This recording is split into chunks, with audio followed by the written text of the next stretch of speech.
and I love it.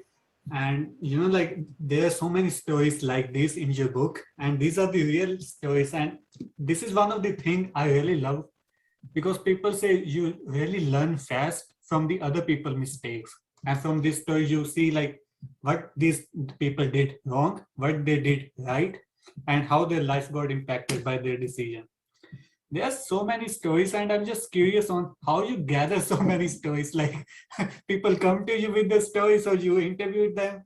Like how you find all these stories and put it in one place. Well, Harpreet, I'm a people person. I like people. I like listening to people's stories. I care about what they're experiencing. People all my life have told me they feel safe around me. They feel they can open up to me. So I think I deploy that as I'm writing a book like this. I listen for good stories out in the world. So for example, as you know, because you've been reading the book, chapter 2, which is on fending for yourself, the basics of life, body, take care of your belongings, take care of your bills, get your own place. One of those stories is from a guy named Levi, who was my Lyft driver. My car broke down 2.5 hours from home.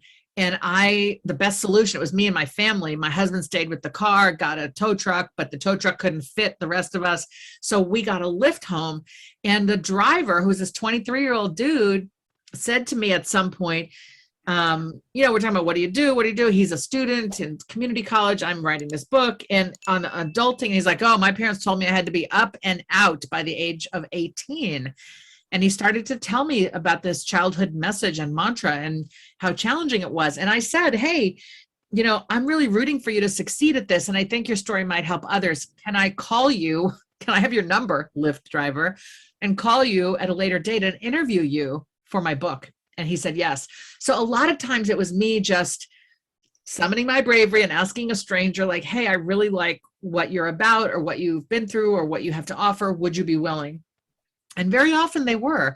Then it was also, my own network of people and then people they knew. So I could say to my network, hey, I'm writing a book on adulting. I need some good stories about how people got out of debt, how they managed their money over time. And, maybe stories came to me that way. There's a story of a guy named Wesley, who's a driver for UPS, the big brown trucks that deliver packages. And, he was stacking shelves at a supermarket, kind of a working class child of a widowed mom. They hardly had any money. He was largely on his own in high school and working at a dead-end job stacking shelves at a supermarket. Happens to be a Black guy. His boss seemed to think like this is what Black people should do, just stock shelves at a supermarket. There's no future for you. But his uncle reminded him, you need to go get a college degree. And so Wesley did.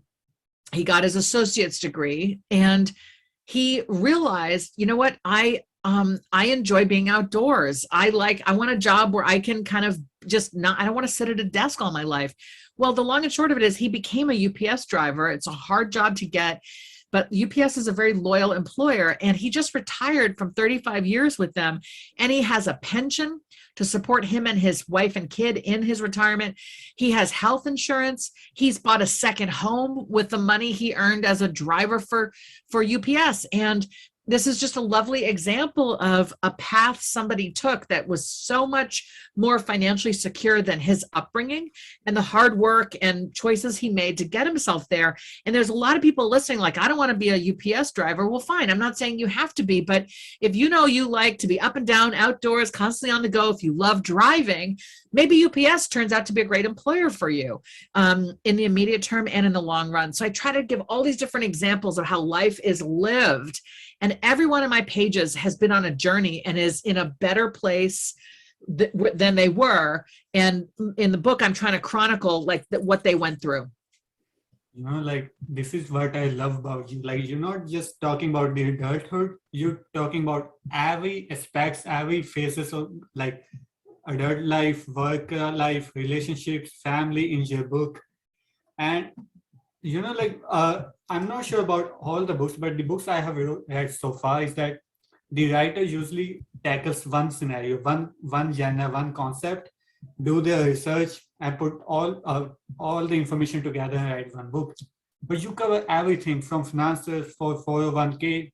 In Canada, we have TFSA. And it can be easily seen that a lot of research has been done for this one. How much you prepared for this book alone? Like, I'm just so much curious.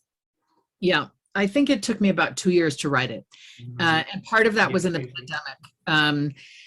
Part of it, the research is largely let me listen to other people's stories about how they've lived their life. It is a very storytelling approach to advice giving, but there are also practical things, particularly around the money chapter, where I will interview an expert, get his voice in the page, cite some resources in the appendix at the end.